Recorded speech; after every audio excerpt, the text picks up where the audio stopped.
শিক্ষা প্রতিষ্ঠান হওয়ার কথা শিশুদের জন্য আনন্দ, ভালোবাসা আর নিরাপত্তার আশ্রয়স্থল, যেখানে শিক্ষকরা হবেন মা বাবার মতো অভিভাবক আর বাবা মায়েরা নিশ্চিন্ত মনে সন্তানদের রেখে যাবেন শেখার জন্য। কিন্তু সেই ভরসার জায়গাটি যদি শিশুদের জন্য ভয়ের কারণ হয়ে ওঠে, তাহলে অসহায় হয়ে পড়েন অভিভাবকেরা।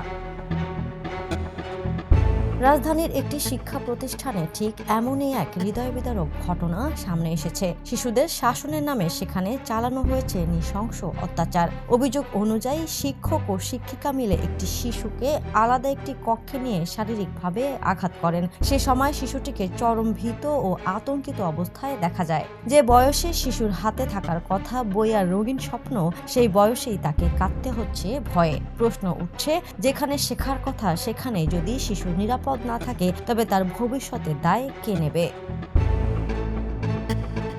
Desk report, the news.